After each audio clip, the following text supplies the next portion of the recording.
નારાયણ ગુરુકુળ રાજકોટ, જુનાગઢ અને અમદાવાદના સંસ્થાપક સદવિદ્યા સદ્ધર્મ રક્ષક પરમ પૂજ્ય શાસ્ત્રીજી મહારાજ શ્રી ધર્મજીવન દાસજી સ્વામીનું મંગલ પ્રવચન સંવત 2041 ના કારતક સુદ ચોથ ને શનિવાર તારીખ 27/10/1984।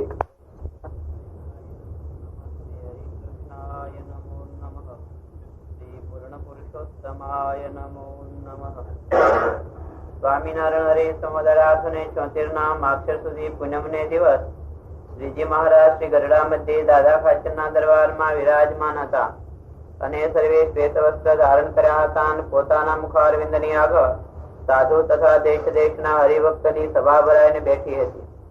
પછી શ્રીજી મહારાજ બોલ્યા છે, જગતના કારણ એવા જે પુરુષ, પ્રકૃતિ, કાળ અને મહતત્વાદિક 24 તત્વ એમના સ્વરૂપને જ્યારે એ જીવ જાણે છે ત્યારે પોતાને વિશે રહી જે અવિદ્યા અને તેના કાર્ય એવા જે 24 તત્વ તેના બંધન થકી મુકાય છે। ત્યારે મુક્તાનંદ સ્વામીએ પૂછ્યું છે, હે મહારાજ, એનું સ્વરૂપ કેમ જાણ્યામાં આવે? ત્યારે શ્રીજી મહારાજ બોલ્યા છે, એમના સ્વરૂપ તો એમના લક્ષણ ને જાણવે કરીને જણાય છે। જગતના કારણ પ્રસાદ હું આગળ પૂછ્યો એમને ગાફલાઈમાં ન જાય। પછી શ્રીજી મહારાજ બોલ્યા છે, જગતના કારણ એવા જે પુરુષ, પ્રકૃતિ, કાળ અને મહતત્વાદિક 24 તત્વ એમના સ્વરૂપ ને જયારે એ જીવ જાણે છે ત્યારે પોતાને વિશે રહી જે અવિદ્યા અને તેના કાર્ય એવા જે 24 તત્વ તેના બંધન થકી મુકાય છે। શું આનો અર્થ કરી દો?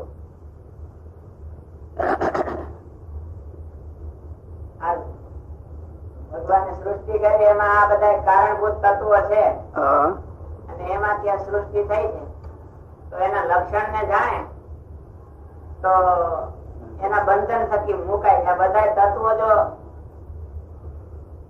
આ જીવના શરીરમાં બધા તત્વો કામ કરનારા છે પણ જો એને જાણી જાય એના લક્ષણ થઈ તો એનાથી મુકાઈ જાય ને જો ન જાણી શકે તો એના તત્વો એને બંધન કરતા હોય એવું સમજાય।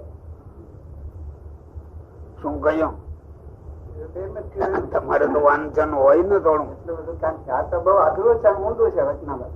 જગત ના કારણ પુરુષ ને પ્રકૃતિ, કાળ અને મહત્વ 24 તત્વો એને જયારે જીવ જાણે ત્યારે માયા થકી મુકાય એમ। હવે જાણી તો છે આમ બોલી નહીં એટલે મુકાઈ ગયા ને? કઈ નથી ગયા? જાણ્યા હોય તો મુકાઈ જાય ને? એવી રીતે નથી જાણ્યા। એવી રીતે ક્યાં જાણ્યા? તો જાણ્યા નથી એમ માનું? જાણ્યા હોય તો મુકાય। શબ્દ એ લખે જો ખાધું હોય તો ભૂખ હોય જાય। હવે ભૂખ નથી ગઈ તો એમ જાણવું ખાધું નથી। સમજાય છે ને? એ તો બરોબર છે, તો એવી રીતે બોલીને જ છે કઈ આમ કહેતા નથી, આમ ખરેખર તો જાણ્યું નથી। ખાવામાં એમ ખરું? ખાવામાં ભૂખ ટાળવા માટે આપણે ખાવું પડે કે નહીં? હા, એ ખાવું પડે, ન ખાય તો ન હાલે। હા, એમ કેમ ન હાલે? એ તો સારું માગી લઈએ, એ તો માગી લઈએ ખરી। આમાં નો માગે? એમાંથી માગતા કોઈ જાય એવું નથી આપતું।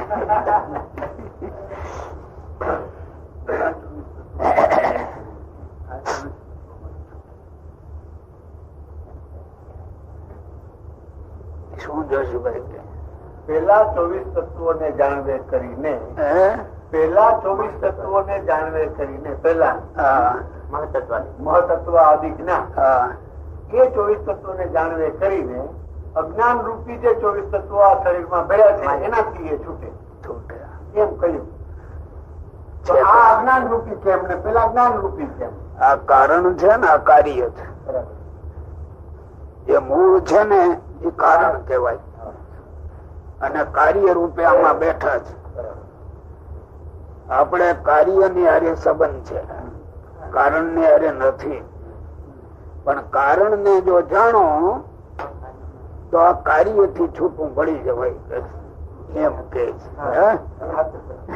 કારણ ને પણ પૂરા જાણવા જોઈએ। એમને જાણીએ છીએ કે 1, 2, 3 એમ નો ચાલે। સમજાણું? હા. શું? પેલા કારણ તત્વ, કારણ રૂપ તત્વ છે એને જાણે તો એનું કાર્ય છે આપણા દેહમાં, એના એના ભાગ એ ભાગ થી મુકાઈ જાય છે. એને જેટલું જાણે એ ભાગ થી આ જીવ નું બંધન છૂટી જાય. કારણ ને આપણે જાણીએ છીએ ને, જાણી તો બંધન છૂટી જાય. અને જાણીએ તો ઉપર ઉપર નું આપડે બોલી બતાવીએ કઈ જાણ્યું કેવાય? કઈ બોલી બતાવીએ કે ભાઈ આ સોનું કેવાય, સોનું કેવાય, પણ એનાથી શું થયું? ઘરમાં આવ્યું, ઘરમાં આવ્યા વિના કેફ કેમ આવે? આ બોલી તો બતાવ્યા. જગત ના કારણ શું? જગત ના કારણ એટલે પૂરું સમજવું જોઈએ. આ બધા તત્વો છે આમાં નિમિત્ત રૂપ છે. સૃષ્ટિ કરવામાં આ બધા નિમિત્ત ભૂત થાય છે. નિમિત્ત નથી, ઉપાદાન છે. શું ઉપાદાન? એમાંથી જ બન્યું. પ્રકૃતિ ઉપાદાન. અને નિમિત્ત કહો તો નોખું રહેતું હોય, એમાં નોખા છે એ બધા મલ બગડીને બેઠા, એટલે ઉપાદાન કહેવાય. શું ઉપાદાન? હા.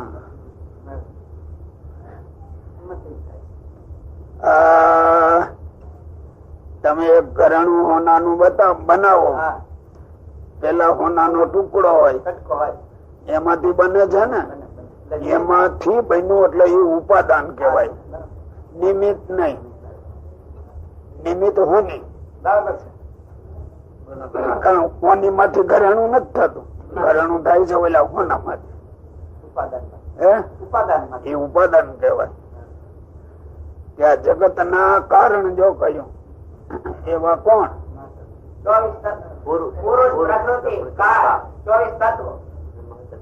એ જગત ના કારણ ને. સામૂહિક લીધો એવું લાગે.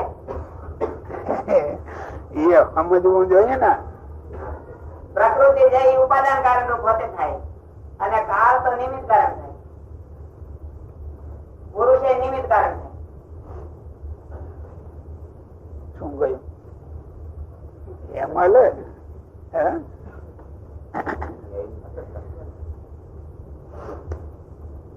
પ્રકૃતિ, પુરુષ, કાળ, મહતત્વાદી તત્વ. મહતત્વાદિક 24 તત્વો સમાધિ થયા. એ તો પ્રકૃતિ નું કાર્ય. એ પ્રકૃતિમાં નો આવી ગયો, નોખા હુકમ લખ્યા, એમાં આવી ગયા. ખબર પડતી નથી. લે વચન તમે વાંચતા નહીં હો? વાંચી જાય પાઠ તે શંકા ન થાય. લે શંકા થાય પણ સમાધાન કોણ કરે? શું ભનુભાઈ કયું સમજાણું? આખું ઊંડું છે બધું જગત થી છેલ્લે પેલાથી છેલ્લે તત્વ નું છે, એટલે એમાં આપ જયારે ખુલાસો કરશો તે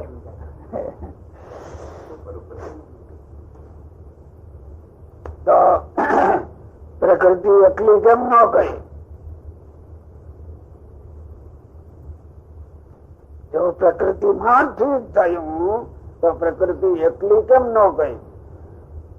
આ બધા હું કેમ લખ્યા? પ્રકૃતિ એવું લાગે છે કે આમ પ્રકૃતિ એકલી થી આખું આ જગત સર્જન થતું નથી ને. પ્રકૃતિ તો એક ભાગરૂપે હોય, પણ કાળ ને પુરુષ ને એ તત્વો વિના પ્રકૃતિ એકલી સર્જન નથી કરતી જગત ની. એટલે એમ થતું.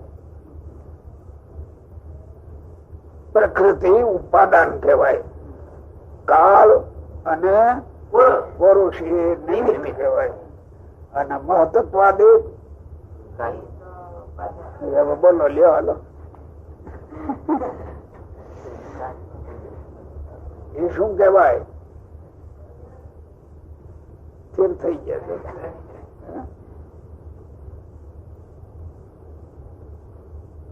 બનુભાઈ નહીં બોલો. મહતત્વાદિક સમાધિ થયા તો પછી પ્રકૃતિ કઈ અને પછી મહતત્વાદિક હુકમ લખ્યા? એમાં આમ દેખાય તેવું કે ઉભયવિધ કારણ થાય છે, એના મૂળ રૂપે નિમિત્ત થાય અને આમ કાર્ય રૂપે ઉપાદાન થાય. એમ નો એટલે પ્રકૃતિ જો ઉપાદાન હોય તો એમાં ઓલાના પેટમાં પડ્યા એટલે આવી ગયા. પણ એમાં કોઈ આત્માએ તો પ્રવેશ કર્યો હોય ને. ત્યાં આત્માનો ક્યાં સંબંધ? એ તો પુરુષ તો એક બાજુ ઉભો છે, કાળે એક બાજુ ઉભો છે, જો કઈ ખબર પડતી નથી.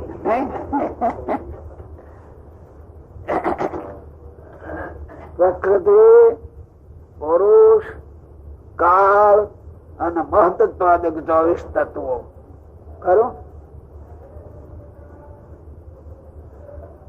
આપણી આ બધી આ સૃષ્ટિ છે ને, આપણે માનવ સૃષ્ટિ. માનવ શું, આ પશુ ગણો ગમે એ ગણો, આ માનવ સૃષ્ટિ નીચલો ભાગ. એને ઉત્પન્ન કરવામાં મહતાદિક 24 તત્વો છે. એ સિદ્ધિ પ્રકૃતિ માંથી નથી થયા. સિદ્ધિ પ્રકૃતિ માંથી આ નથી બનતા મનુષ્ય. આ સિદ્ધ્યા પ્રકૃતિ માંથી નથી જન્મતા કોઈ. પ્રકૃતિ માંથી તો મહત્ત્વાદિક થયા અને એમાંથી આ બ્રહ્માંડ સર્જાયું. ભાઈ એટલે મૂળ કારણ પ્રકૃતિ થાય અને આ પુરુષ અને કાળ એ નિમિત્ત રહે છે, એ ઉપાદાન નથી. એમાંથી આ મહત્ત્વાદિક થયા અને એના કાર્ય રૂપે આ બ્રહ્માંડ છે. શું? એના કાર્ય રૂપે આ બ્રહ્માંડ. બ્રહ્માંડ માં વિવિધ સૃષ્ટિ, એક જાતની નથી, અનેક જાતની. જો આપણે માણસ માંથી માણસ જન્મે છે ખરું, બધા એક સરખા જન્મે છે. ડાક્ટર નો દીકરો ડાક્ટર જ જન્મે ને, વકીલ નો દીકરો વકીલ જ થાય ને. ફેર પડી ગયો. અને ઝાડ માંથી ઝાડ થાય. શું? બદામ નું ઝાડ હોય એમાંથી બાવળ નો થાય? થાય. બદામ માંથી બદામ જ થાય. લીમડા માંથી લીમડો જ થાય. અને આ માનવ સૃષ્ટિ નીચી જ્યાં આવીને વેપારી નો દીકરો વેપારી થાય એવું હોય જ નહીં. હો, માસ્તર નો છોકરો માસ્તર જ થાય નો થાય. ડાક્ટર નો ડાક્ટર થાય જ નહીં. ભલે કોક થતા હોય પણ એ નિયમ નથી કે થાય એમ. સાથી એવા નિયમ. બોલો, આવડા પૂર્વ કર્મ ના આધીન નહીં. બોલી એકદમ ન નાખીએ, થોડોક વિચાર કરવો પડે.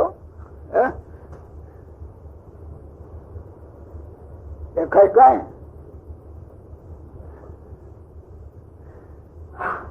બુદ્ધિ વાળા નો છોકરો બુદ્ધિ વાળો જ થાય ને. આ બદામ માંથી કેમ બદામ થાય? બાવળ માંથી બાવળ જ થાય. જો સ્વામી બે જુદી વાત કરી, બે જુદી વાત કરી. બાવળ માંથી બાવળ છે, માણસ માંથી માણસ તો થાય જ છે. માણસ માંથી માણસ થાય છે. બુદ્ધિ ની વાત આખી અલગ થઈ ગયા. મારી વાત સાંભળો. એટલે મારે લઈ જવું છે જ એમાં. તમે આગળ શું ઉતાવળા થયા? આ મહત્ત્વાદી જે તત્વો છે ને એ ક્રમિક કહેવાય. શું કહેવાય? ક્રમિક એટલે ક્રમ પ્રમાણે જ આવે, એમાં ઉલટ સુલટ ન થાય. ક્રમિક સૃષ્ટિ છે એમાં ઉલટ સુલટ નહીં. જો ગાય માંથી ગાય હાચી, એ ક્રમિક છે. પછી આ ગાય અધમણ દૂધ કરે છે, એની દીકરી અધમણ જ દૂધ કરે એવું ન બને. ત્યાં ફેરફાર પડી ગયો પાછો. અને એની ગાય માંથી જે પ્રજા થાય એ કઈ ગાય જ જન્મે ને વાછડો ન જન્મે એવું ન હોય. કારણ કે ત્યાં જે આત્મા એમાં આવ્યો એના કર્મ સંસ્કાર એને લાગુ પડી જાય પછી. અને ક્રમિક સૃષ્ટિમાં નહીં. શું? ઝાડ માંથી ઝાડ, પહાડ માંથી પહાડ, પશુ માંથી પશુ, એ બધા ક્રમિક સૃષ્ટિ કહેવાય. અનુક્રમે એ ચાલ્યા આવ્યા. ક્યાં સુધી? મહતત્વાદિક સુધી. મહતત્વાદિક પૂરા થઈ જાય પછી કર્મ ને આધારે બધી સૃષ્ટિ. ઉપલા ભાગમાં કર્મ નથી. એ જાણી રાખજો થોડુંક. મહતત્વાદિક જે તત્વો જેવા એ કર્મ ને અનુસારે નથી. એ ક્રમિક સૃષ્ટિ કહેવાય. એ ઈશ્વરના ઘરનો આ નિયમ છે. આથી આ, આથી આ, આથી આ. અને પછી એનાથી જે થયું ને એ બધા આત્માના સંસ્કાર ને અનુસારે ઊભું થાય. તત્વો ઓલ્યા હોય પણ એ તત્વો આના સંસ્કાર ને અંગે કામ કરે. ઓછા જો ગાંડા માણા ને આંખું તો આપડા જેવી જ હોય, કાને આપડા જેવા હોય, બધું હોય, પણ ડાયો કામ કરે એમ ગાંડો ક્યાંથી કરે? એ ઇન્દ્રિયો દ્વારે. ત્યાં કર્મ ના સંસ્કારો પછી લાગુ થાય. ઓલી ક્રમિક સૃષ્ટિ કહેવાય. આ કર્મ ને અધીન સૃષ્ટિ પછી. આમાં લખ્યું પ્રકૃતિ, પુરુષ, કાળ અને મહતત્વાદિક સૃષ્ટિ. અને પછી તેનાથી કોણ ત્યાં? એમના તત્વ, એમના સ્વરૂપ ને જયારે એ જીવ જાણે છે, એમના સ્વરૂપ ને જાણે ત્યારે આનાથી મુકાઈ. એમ બોલો. ત્યારે પોતાને વિશે રહી જે અવિદ્યા, પોતાને વિશે રહી જે. હવે પોતાને વિશે એટલે આત્મામાં. ત્યાં પાછું ઓલી સૃષ્ટિ નથી. બોલો. અને તેના કાર્ય એવા જે 24 તત્વ તેના બંધન થકી મુકાય છે. મહતત્વાદિક તત્વો જુદા અને આ 24 તત્વો જુદા. ત્યારે મુક્તાનંદ સ્વામી એ પૂછ્યું છે, હે મહારાજ, એમનું સ્વરૂપ કેમ જાણ્યામાં આવે? ત્યારે શ્રીજી મહારાજ બોલ્યા છે, એમના સ્વરૂપ તો એમના લક્ષણ ને જાણવે કરીને જણાય છે. તે લક્ષણ કહીએ છીએ જે પ્રકૃતિના નિયંતા અને પ્રકૃતિ થકી વિજાતીય ને અખંડ અને અનાદિ અને અનંત અને સત્ય અને સ્વયં જ્યોતિ અને સર્વજ્ઞ અને દિવ્ય વિગ્રહ અને સમગ્ર આકાર માત્ર ની પ્રવૃત્તિ ના કારણ અને ક્ષેત્રજ્ઞ એવા પુરુષ છે. જો પુરુષ ના કેટલા વિશેષણો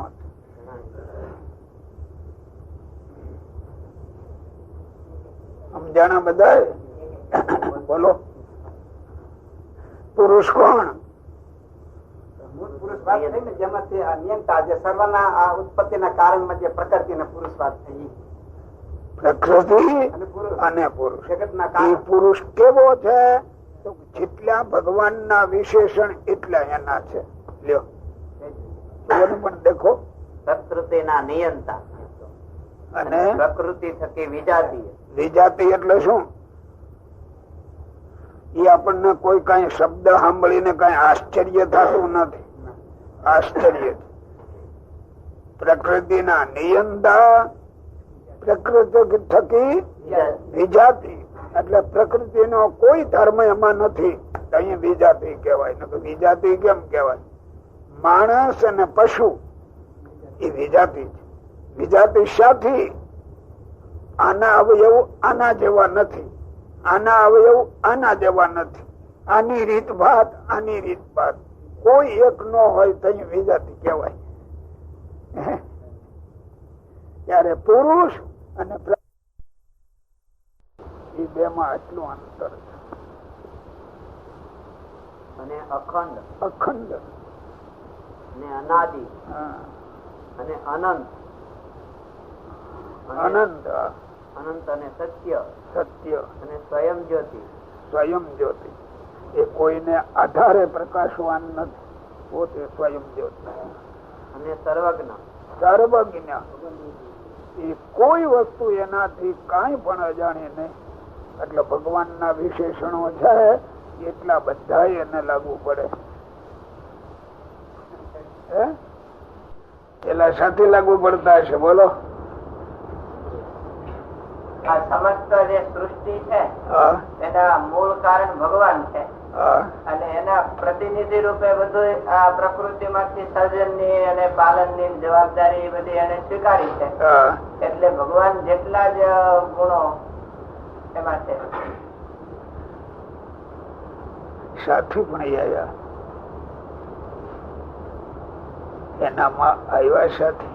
એક તો એ માયાથી પર અને બ્રહ્મરૂપ છે. અને બ્રહ્મરૂપ એવા જે પુરુષ એ ભગવાન ના સાધર્મ્ય પણ યુક્ત છે. સાધર્મ્ય પણ યુક્ત છે. ભગવાન ના જેવા જ ગુણો ઈચ્છે છે કે યુક્ત છે. તો હું તો ઈચ્છે પછી અને સૃષ્ટિ ના સંચાલન માં ભગવાન ની સેવા એને સ્વીકારી છે. એટલે સૃષ્ટિ ને ઉપયોગી જે ભગવાન નું અસાધારણ ઐશ્વર્ય છે જે બીજા કોઈને મળતું નથી મુક્તો ને એ ઐશ્વર્ય ભગવાને પોતાની સ્વતંત્ર ઈચ્છાથી પુરુષ ને આપ્યું છે. ત્યારે આનંદ કોટી બ્રહ્માંડ ની સૃષ્ટિ કરે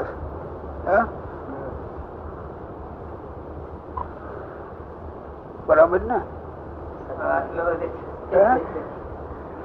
બરાબર તો કેમ કેવાય પણ કેમ ન કેવાય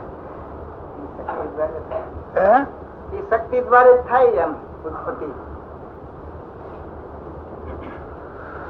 આ કોઈ પોતાની ઉપર જોતું હશે કઈ તો કામ થઈ પુરાણી કોઈ જોતું હશે કે નહીં જોતું હોય? એટલો તો વાંધો હોય જોયે તો કામ થઈ જાય. ત્યાં બીજાની વાતો તો કરીએ છે એમ કરતા કોક થાય એમ ન હોય. કોક ની વાતો કર્યો થઈ જાય ક્યારેક ચિંગારી નહીં લાગે. હા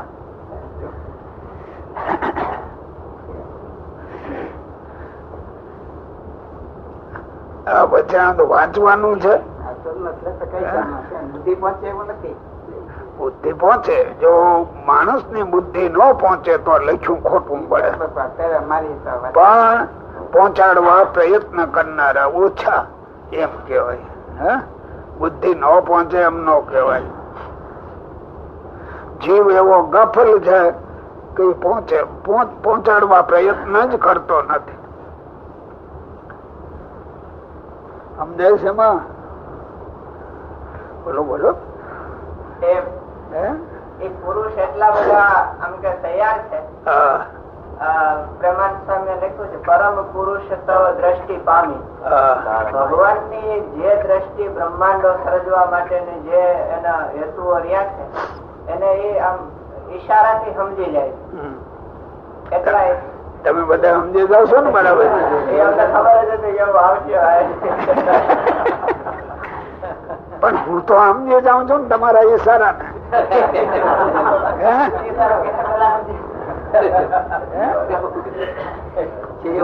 હું તમારું કાર્ય છું, તમે મારું કાર્ય નથી કોઈ. એમાં બધા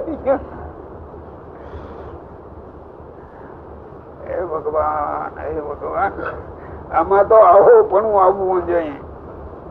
કોણ આવું લખીને સમજાવે? એ શુકાન સામે, એ મુક્તાન સામે, ગોપાળાન સામે આ બધું લખે. લખનારાની દ્રષ્ટિ કેટલી હશે?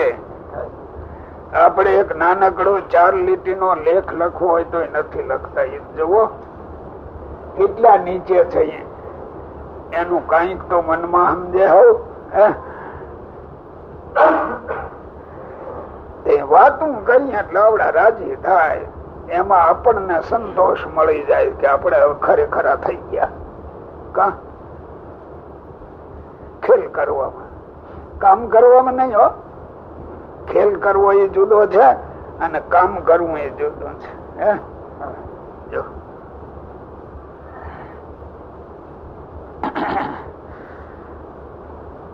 બીજું સમજાણું કઈ મજબા? પ્રકૃતિ, પુરુષ, કાળ, મહતત્વાદિક 24 તત્વો. મહતત્વાદિક 24 તત્વો પ્રકૃતિ માંથી નીકળ્યા બીજા માંથી. તો પ્રકૃતિ કઈ એમાં નો આવી ગયા? હું કામ નોખા લખ્યા? બોલો ભાઈ, હું કામ નોખા લઈશ?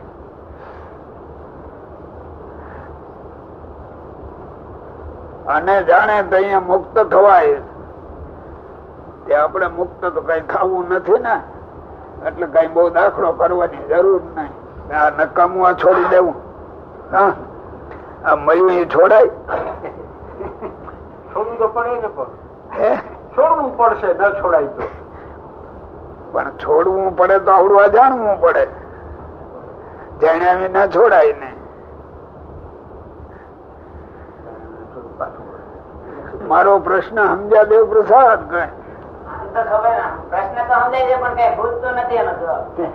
શું સમજાણો પ્રશ્ન એ કહો લ્યો. પ્રકૃતિ કારણ રૂપે પ્રકૃતિ નું નામ આવ્યું તો પછી 24 તત્વ નું આવવું ન જોઈએ. હા જો 24 તત્વ નથી હો, મહદાદિક તત્વ. એમ પછી બોલવામાં બહુ ધ્યાન રાખવું જોઈએ. શું તમને દેખાય?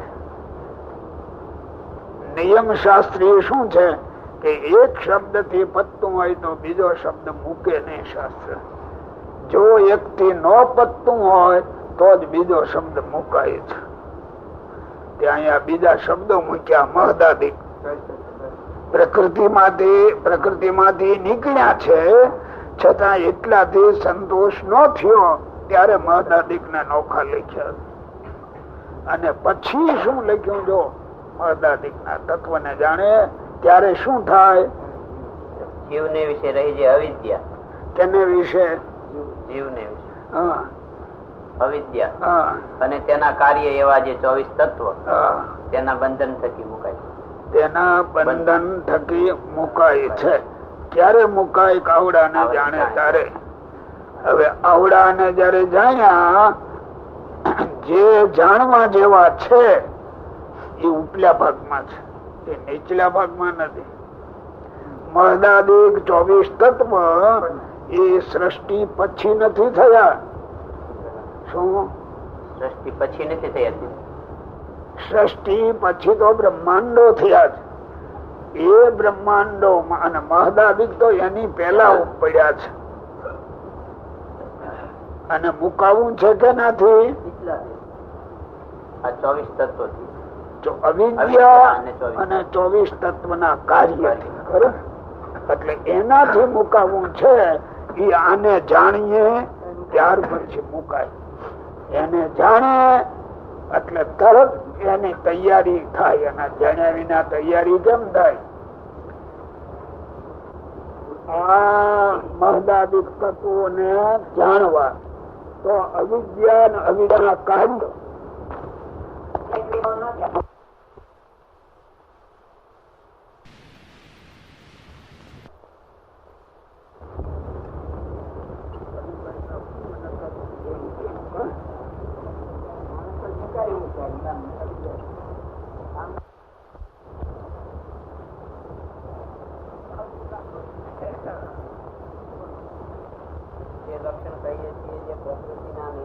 પ્રકૃતિ થકી વિજાતી અને અખંડ અને અનાદિ અને અનંત અને સત્ય અને સ્વયં જ્યોતિ અને સર્વજ્ઞ અને દિવ્ય વિગ્રહ અને સમગ્ર આકાર માત્ર ની પ્રવૃત્તિ ના કારણ.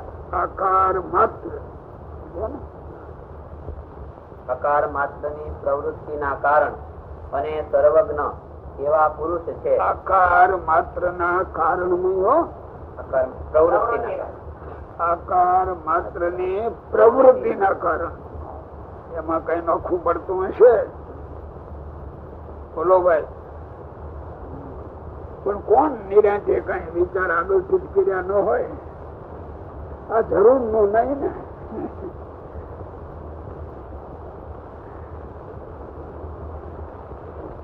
ગોવિંદભાઈ ને કઈ આપડે પૂછાય નહીં આમાં.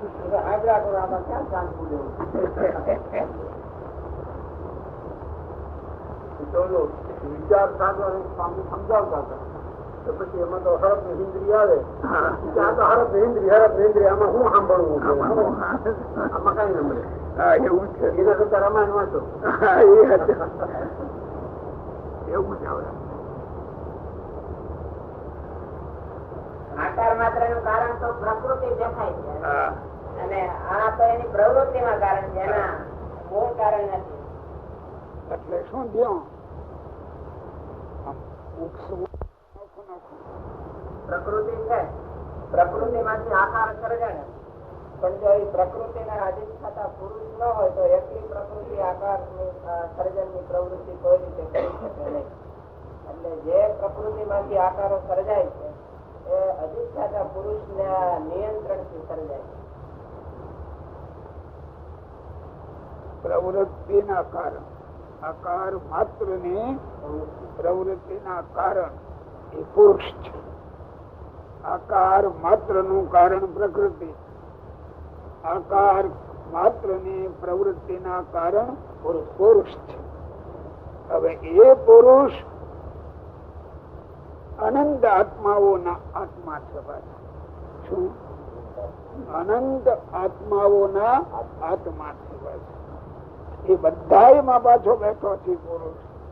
એટલે એનું કારણ કહ્યું. એ આપણે આ બધી પ્રવૃત્તિ કરીએ છીએ એ પ્રવૃત્તિ ના કારણ એ પુરુષ છે. એના દ્વારા આ બધી પ્રવૃત્તિ થાય છે. સર્વજ્ઞમાં તો શું લીધું? શું કહ્યું? સર્વજ્ઞ. સર્વજ્ઞ કોઈ પણ વસ્તુ એના જ્ઞાન બારી નથી, જાણમાં બારી નથી. સર્વજ્ઞ કોઈ વસ્તુ અજાણે નહીં. કોઈ એટલે નરકમાં એક જીવ પડ્યો હોય અને દુઃખ ભોગવતો હોય એ એને અજાણ્યું નથી. સ્વર્ગ માર્યો હોય ખૂબ સુખ ભોગવે એ એનાથી અજાણ્યો નથી. કઈ અજાણ્યો નથી. છતાં એ પુરુષ દયાળુ ન બને અને ક્રોધીય ન બને. શું? એ બીજો ન રહી શકે. આપણે કોઈક ધાર્યું ન કરે તો ખીજાઈએ કે ન ખીજાઈએ? ધાર્યું કરે તો રાજી થઈ જાય. આપણી શક્તિ બહુ જ કુંઠિત, એટલે આ મુઠ્ઠી છે, એટલે ન ચાલી શકે. અને ઈશ્વર છે એ કોઈ દી ખીજાય નહીં, કોઈ દી રાજી ન થાય. એ જો રાજી થાય તો ખીજાતો હોય જ. જે રાજી થાય એ જરૂર ખીજાય. અને એ ખીજાય તો આ જીવ જગત જીવે કે જીવે.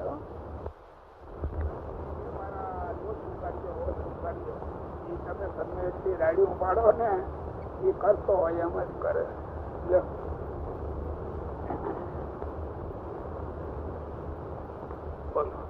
સમગ્ર આકાર માત્ર ની પ્રવૃત્તિ ના કારણ અને ક્ષેત્રજ્ઞ એવા પુરુષ છે. જો આકાર માત્ર ને પ્રવૃત્તિ ના કારણ. હવે ક્ષેત્રજ્ઞ હું કહું? પ્રવૃત્તિ નું કારણ અને ક્ષેત્રજ્ઞ પણ બે જુદા જુદા ધર્મો છે. જે ચેતન વગર પ્રવૃત્તિ સંભવતી જ નથી. કેવળ જળ પ્રકૃતિ માંથી પ્રવૃત્તિ થાય નહીં. એટલે પ્રવૃત્તિ ના કારણ રૂપે પણ છે. અને ક્ષેત્રજ્ઞ એવી જે પ્રકૃતિ એના સ્વરૂપ ના યથાર્થ ક્ષેત્ર એવી પ્રકૃતિ એના અને આત્માઓ એની સાથે જોડાયેલા એ બધાને સંપૂર્ણપણે જાણનારા છે. જો જાણે નહીં તો યથાર્થ પ્રવૃત્તિમાં પ્રેરે કેમ? આત્મા અને દેહ બંને ને બરાબર જાણે અને બે ની પ્રવૃત્તિ ના એ કારણ પાસે. હાલો હું તો ઓળી ઝીણું ઝીણું કાઢું.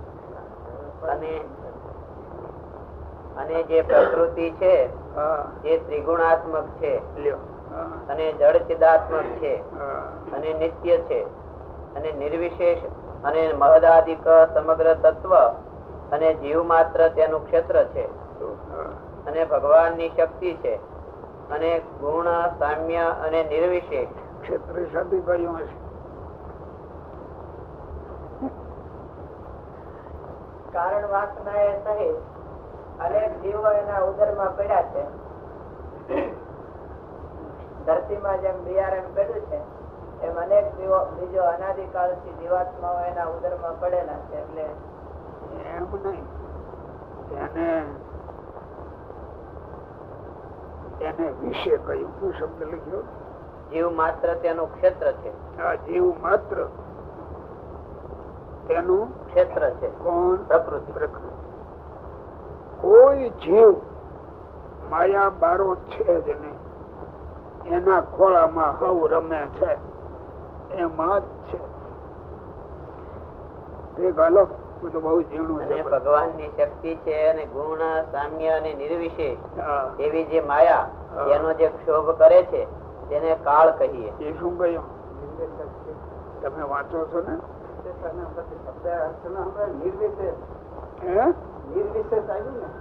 ના ના, ગુણ સામ્ય એટલે શું? ગુણ સામ્ય શું કહેવાય? એનો ખબર હોય, અમને ખબર હોય. વિષય બારી વાત રહી ને. આ માંદા પડે ને ત્રિદોષ થાય. ત્રિદોષ એટલે શું? સમાનતા થઈ જાય એમ કે છે. તો કઈ એટલે 3 ગુણ, સત્વ રજ ને તમ. ત્રિદોષ. દોષ એટલે શું? એ બરાબર છે, પણ પછી દોષ એટલે શું? એમાં રેલા હોય. શું કેવાય ભાઈ? અરખે ભાગે થઈ જાવ. આપણે આ બેઠા છીએ ને, આપણે વિષમતામાં છે. સત્વ રજ ને તમ ઓછા વધતા પ્રમાણમાં ત્રણેય હોય ખરા, પણ ઓછા વધતા પ્રમાણમાં. એટલે એ બરાબર જીવન ચાલે. અને જો 3 ભાઈ ભેળા થયા એટલે એક દંડો ઉપડે તરત અને ઉપાડો. દોષ થાય ત્યારે ઉપાડવાનો થાય. નહીં, માયા ગુણ સામ્ય. 3 ગુણ સમાન અવસ્થામાં હોય કઈ માયા એટલે પ્રલય. 3 સમાન અવસ્થામાં હોય પછી સૃષ્ટિ હોય જ નહીં. સૃષ્ટિ વિષમતામાં થાય, સમાનતામાં પ્રલય થાય. ત્યારે તો કોઈ ન હોય. માયાના ઉદરમાં પડી હોય ત્યારે એકલી માયા. એ કેવી હોય તો ગુણ સામ્ય હોય. 3 ગુણ સમાન ગુણ સામ્ય અને નિર્વિશેષ. વિશેષ એટલે ભેદ. એટલે આ મનુષ્ય, દેવ, પશુ, પક્ષી કોઈ જાતનો ભેદ ન હોય. તેથી કઈ દેખાય જ નહીં. નિર્વિશેષ એટલે કોઈ ક્રિયા જ ના હોય. ગુણ સામ્ય, નિર્વિશેષ અને એવી જે માયા. ગુણ સામ્ય ને નિર્વિશેષ એવી માયા. માયાનું લક્ષણ શું? ત્યારે ગુણ ની સમાન અવસ્થા અને કોઈ ભેદ ન હોય, વર્ગ ન હોય, ત્યારે માયા ગણાય. અને જો વર્ગ આવ્યો એટલે સૃષ્ટિ થઈ ગઈ. માયા શુદ્ધ ન રહે, એમાં જીવ ક્રિયા કરતા થઈ જાય. એના ભાગ એમાં પેટમાં એટલે 2 થઈ જાય. ઓલા જીવ ક્રિયા કોઈ કરતો જ ન હોય. એ સામ્ય અવસ્થામાં, મોઢા અવસ્થામાં એમને પડ્યા હોય. એ ગુણ સામ્ય અને નિર્વિશેષ એવી જે માયા એનો ક્ષોભ કરે એને કાળ કહીએ. પાછું ગુણ સામ્ય છે, કોઈ ભેદ નથી. તો ખાય કેમ પાછી સૃષ્ટિ? તો કે એનો ક્ષોભ કરે. કોણ? કાળ. એ કાળ પુરુષમાં પ્રવેશ કરે અને એને હજ બચાવે. આપણે ઘોર ઊંઘમાં પડ્યા હોઈએ અને જગાડવા હોય તો બીજો આમાં ઢંઢોળે ને માલિકાથી. કાળ ઢંઢોળે છે. એટલે એના ઓલા 3 ગુણ છે ને એ ઊંચા નીચા થાય. એ ઊંચા નીચા થાય. એ જરાક ઊંચા નીચા થયા જ્યાં માલિકાથી ભેદ ઉભા થાય. આ દેવ ને મનુષ્ય ને પશુ પક્ષી. ગુણ સામ્ય ને નિર્વિશેષ એવી જે માયા તેનો ક્ષોભ કરે તેને કાળ. હવે મહતત્વાદિક જે તત્વ તેના લક્ષણ કહીએ તે સાંભળો. જે ચિત્ત અને મહતત્વ ને અભેદપણે જાણવું અને જે મહતત્વ ને વિશે સૂક્ષ્મ રૂપે કરીને સમગ્ર જગત રહ્યું છે અને પોતે નિર્વિકાર છે અને પ્રકાશમાન છે અને સ્વચ્છ છે અને શુદ્ધ સત્વમય છે અને શાંત છે. હવે અહંકાર નું લક્ષણ કહીએ. જે અહંકાર જે તે ત્રિગુણાત્મક છે.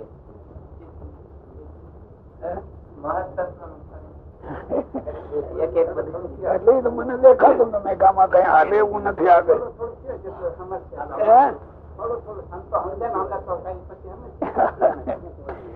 હા, બોલો. મહતત્વાદિક જે તત્વ તેના લક્ષણ કહીએ તે સાંભળો. જે ચિત્ત ને મહતત્વ ને અભેદપણે જાણવું અને જે મહતત્વ ને વિશે સૂક્ષ્મ રૂપે કરીને સમગ્ર જગત રહ્યું છે. કેમાં? મહતત્વ મહતત્વ. મહતત્વ. મહતત્વ. એવી જ રીતે સૃષ્ટિના મુખ્ય કારણ મનુષ્યો છે. શું? મનુષ્યને માટે જ સૃષ્ટિ કરી.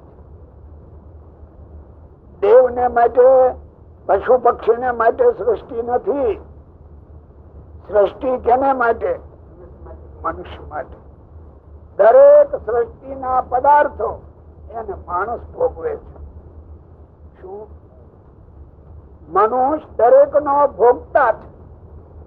અહીંથી પુણ્ય કરીને સ્વર્ગમાં જાય તો સ્વર્ગ સુખ નો પણ આજ ભોગતા છે. મનુષ્ય જ છે. મનુષ્યને માટે જ સૃષ્ટિ છે. એવા જે મનુષ્યો એના કર્મ વિપાક પ્રમાણે ઊંચા નીચા ભાગમાં ચડ્યા ઉતર્યા કરે છે. ઘડીક સ્વર્ગમાં, ઘડીક મૃત્યુમાં, ઘડીક પાતાળમાં, ઊંચા નીચા. જો શબ્દ એવો પેલો મહતત્વ ને ચિત્ત ને સમજી ગયો. હવે જે મહતત્વમાં જેટલી શક્તિ ભરી છે એની શક્તિ માનવીના ચિત્તમાં ભરી છે. માનવીના ચિત્તમાં રાત્રિએ ઘોર ઊંઘમાં સૂતા હો તો એ ચિત્ત કામ કરે. પાછું ચિત્ત જુદું, મન જુદું, એના પાછા વિભાગો છે. એમાં મન એ લય થાય છે એટલે ઊંઘમાં વયું જાય, ચિત્ત જાગતું રહે છે. અને એ અખંડ એના સંકલ્પના પ્રવાહો એ માલિકા ચાલુ જ છે.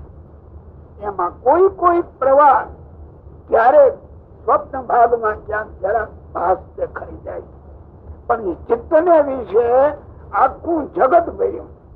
શું? આખું એટલે કેટલું? સ્વર્ગ, મૃત્યુ, પાતાળ બધું માલિકા આમાં ભર્યું છે. આટલી ચિત્તની વિશેષતા છે બધા તત્વોમાં. અને ચિત્તના અધિષ્ઠાતા દેવ વાસુદેવ છે. અનિરુદ્ધ નહીં, પ્રદ્યુમ્ન નહીં, સંકર્ષણ નહીં, ત્યાં વાસુદેવ છે. ઈ વાસુદેવ ને પરબ્રહ્મ ને એકતા છે. આ આટલું બધું ભર્યું છે એને કેમ પાછું આ ચલાવવું એ ઓલા પુરુષ ના અનુસંધાને ચાલે. કર્મ ફળ પ્રદાતા યાને પૂર્વે જેવા કર્મ કર્યા હોય એવું ફળ આગળ ફલિત થાય. એટલે ચિત્તને મહતત્વને અભેદપણે કહ્યું. મહતત્વમાં આખું બ્રહ્માંડ ભર્યું છે.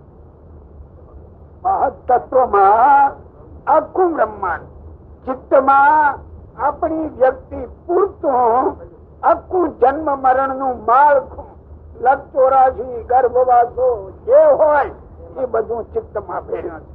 ઓલું આખા બ્રહ્માંડ નું ભર્યું છે, આનું વ્યક્તિગત ભર્યું છે ચિત્તમાં. એટલે ચિત્તને મહતત્વને અભેદપણે. અને એના દેવતા વાસુદેવ છે. વાસુદેવ એના કર્મ ફળ પ્રદાતા થાય. અદલ આઈદ ને તો પછી લોકો પક્ષપાત કરી જાય, કોઈ ના કરે. એના દેવ અધિષ્ઠાતા છે માલિકા, એટલે અદલ ચાલે છે. એ ક્રમ બહુ સૂક્ષ્મ અને ઊંચો છે. અને બરાબર વ્યક્તિ જયારે સમજવા બેસી આનંદ આવે. જેથી ભણતા અને ઓલા શાસ્ત્રી જયારે કેવા બેસે આપણને આમ દેખાય ત્યારે પ્રશ્ન કરવાના ભાવ થાય, ઓલા એના જવાબ દેતા હોય તેથી આનંદ ઓવર આવતો હોય. આજે ભણાવનારા નથી, ભણનારો નથી. કેવળ ઇન્દ્રિયો અંતઃકરણના રાગમાં સંતોષ માની અને આનંદ કરે એટલો ફેર. ચિત્ત ને મહતત્વ ને ચિત્ત છે એ આપણી વ્યક્તિ એટલે આત્મા, એનું આખું બ્રહ્માંડ ની અંદર જે સર્જન થાય એ બધું અહીંથી થાય વાસુદેવ દ્વારા. મહતત્વમાં વાસુદેવ જેના અધિષ્ઠાતા, પણ એ અનંત કોટી બ્રહ્માંડ નું સર્જન એમાંથી કરે છે. આટલો આ ચિત્ત બોલું ચિત્ત ને મહતત્વ ને અભેદપણે જાણવું અને જે મહતત્વ ને વિશે સૂક્ષ્મ રૂપે કરીને સમગ્ર જગત રહ્યું છે. તો એમાં સમગ્ર કહ્યું, સમગ્ર જગત અને પોતે નિર્વિકાર છે. એ ગમે એટલું એમાં રહ્યું, એનો પાસ એને ન અડે. જો આપણે તમે છો ગ્રસ્ત, પેલા કોઈ છોકરા છે અહીંયા હોય ને, અને પછી જયારે થાય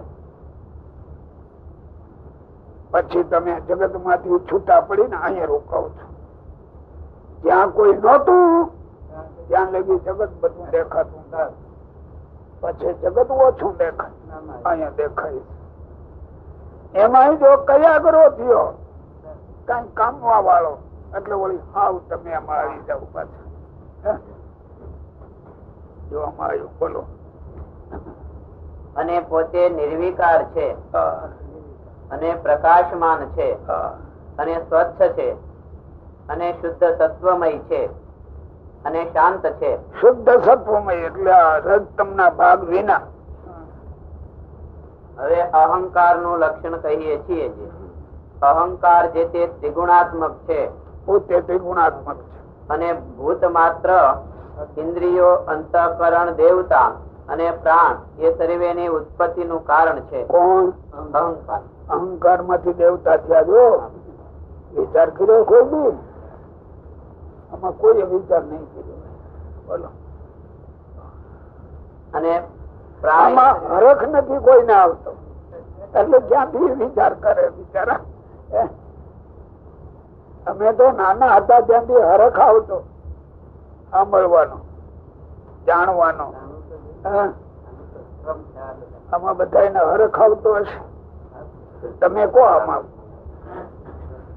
હું એક જ અવગુણ્યો છું. બોલો. અને એને વિશે શાંતપણું છે. કેમાં? અહંકાર. અહંકાર શાંત હોય ને. બોલો બોલો ભાઈ બોલો. અહંકાર શાંત હોય ને. જો તમે વિચાર જ કર્યા ન હોય ને ભાઈ, આ બિનજરૂરી વસ્તુ છે ને.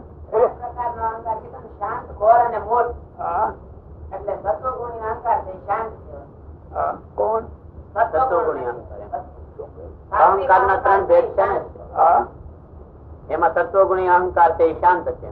હવે તો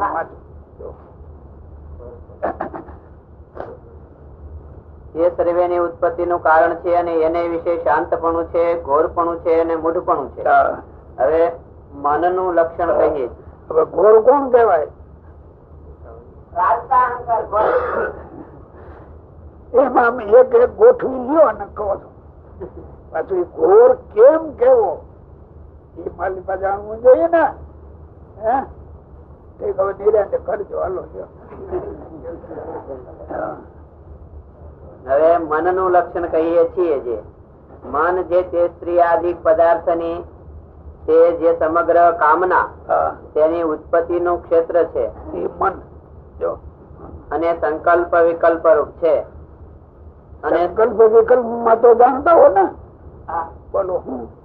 જે સંબંધી થાય એ સંકલ્પ, જે ભિન્ન થાય એ વિકલ્પ.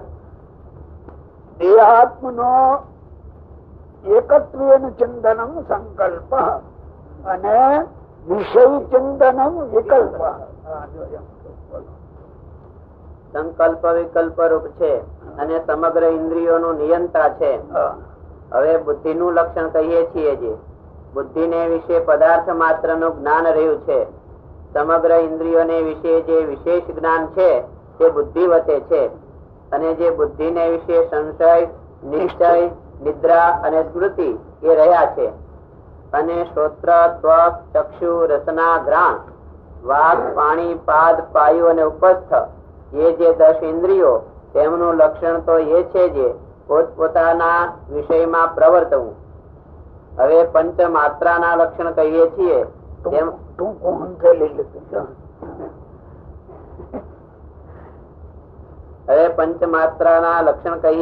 માત્રા શું કહેવાય ભાઈ? પંચભૂતના કારણ રૂપ એવા શબ્દ, સ્પર્શ અને 5 જે તન માત્રા. સાથી અને માત્રા કઈ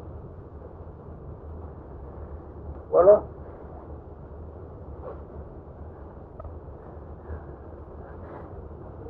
એના નામ સાથી મળ્યા માત્રા.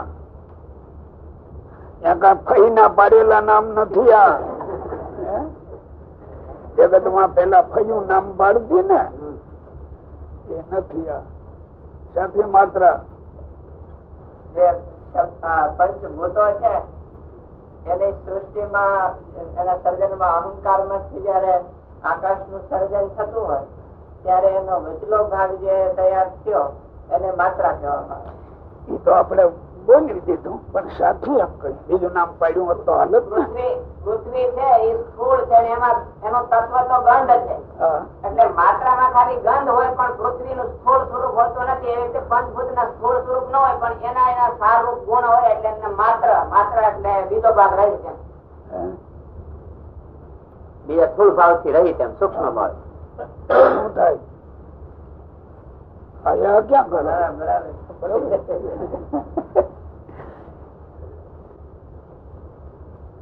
નિયંદે એ ભી માત્રા. જેનાથી આ મપાય છે એનું નામ માત્રા. નિયંદે એ ભી માત્રા. પંચ માત્રા ના લક્ષણ કહીએ છીએ તેમાં શબ્દ નું લક્ષણ તો એ છે જે શબ્દ જે તે અર્થ માત્ર નો આશ્રય છે અને વ્યવહાર માત્ર નો કારણ છે અને બોલનારાની જે જાતિ અને સ્વરૂપ તેનો જણાવનારો છે અને આકાશ ને વિશે રહેવાપણું છે અને આકાશ ની માત્રા છે અને શ્રોત્ર ઇન્દ્રિય કરીને ગ્રહણ કરવામાં આવે છે એ શબ્દ નું લક્ષણ છે. હવે સ્પર્શ નું લક્ષણ કહીએ છીએ જે સ્પર્શ છે તે વાયુની તન્માત્રા છે અને કોમળપણું, કઠણપણું, શીતળપણું, ઉષ્ણપણું અને ત્વચાએ કરીને ગ્રહણ કરવાપણું એ સ્પર્શનું સ્પર્શપણું છે. હવે રૂપનું લક્ષણ કહીએ છીએ જે પદાર્થ માત્રના આકારને જણવી દેવાપણું અને તે પદાર્થને વિશે ગૌણપણે રહેવાપણું અને તે પદાર્થની રચનાએ કરીને પરિમાણપણું અને તેજ તત્વનું તન્માત્રાપણું અને ચક્ષુ ઇન્દ્રિય કરીને ગ્રહણ કરવાપણું અને એ રૂપનું રૂપપણું છે. હવે રસનું લક્ષણ કહીએ છીએ જે મધુરપણું, તીખાપણું, કસાયેલાપણું, કડવાપણું, ખાટાપણું, ખારાપણું અને જળનું તન્માત્રાપણું અને રસના ઇન્દ્રિય કરીને ગ્રહણ કરવાપણું એ રસનું રસપણું છે. હવે ગંધનું લક્ષણ કહીએ છીએ જે સુગંધપણું, દુર્ગંધપણું અને પૃથ્વીનું તન્માત્રાપણું અને ઘ્રાણ ઇન્દ્રિય કરીને ગ્રહણ કરવાપણું એ ગંધપણું છે. હવે પૃથ્વીનું લક્ષણ કહીએ છીએ જે સર્વ જીવ માત્રનું ધારવાપણું અને લોકરૂપે કરીને સ્થાનપણું અને આકાશાદિક જે 4 ભૂત તેનું વિભાગ કરવાપણું અને સમગ્ર ભૂત પ્રાણી માત્રના શરીરનું પ્રગટ કરવાપણું એ પૃથ્વીનું લક્ષણ છે. હવે જળનું લક્ષણ કહીએ છીએ જે પૃથ્વી આદિક દ્રવ્યનું પિંડીકરણ કરવાપણું અને પદાર્થને કોમળ કરવાપણું અને ભીનું કરવાપણું અને તૃપ્તિને કરવાપણું અને પ્રાણી માત્રને જીવાડવાપણું અને તૃષાની નિવૃત્તિ પમાડવાપણું અને તાપને ટાળવાપણું અને બહુપણું એ જળનું લક્ષણ છે. હવે તેજનું લક્ષણ કહીએ છીએ જે પ્રકાશપણું અને અન્નાદિકને પચવી નાખવાપણું અને રસને ગ્રહણ કરવાપણું અને કાષ્ટને હૂત દ્રવ્યાદિકનું ગ્રહણ કરવાપણું અને ટાઢને હરવાપણું અને શોષણ કરવાપણું અને ક્ષુધાને તૃષા એ તેજનું લક્ષણ છે. હવે વાયુનું લક્ષણ કહીએ છીએ જે વૃક્ષાદિકને કંપાવવાપણું, તૃણાદિકને ભેગા કરવાપણું, શબ્દ, સ્પર્શ, રૂપ, રસ અને ગંધ એ જે પંચ વિષય તેને શ્રોત્રાદિક પંચ ઇન્દ્રિયો પ્રત્યે પમાડવાપણું અને સર્વ ઇન્દ્રિયોનું આત્માપણે એ વાયુનું લક્ષણ છે. હવે આકાશ નું લક્ષણ કહીએ છીએ જે સમગ્ર જીવ માત્ર ને અવકાશ દેવાપણું અને ભૂત પ્રાણી માત્ર નો જે દેહ તેનો માહિલો વ્યવહાર અને દેહ નો બહાર નો વ્યવહાર તેનું કારણપણું અને પ્રાણ ઇન્દ્રિયો અંતઃકરણ એ જીવ અને જીવ એ શરીર નું સ્થાનકપણું એ આકાશ નું લક્ષણ છે. એવી રીતે 24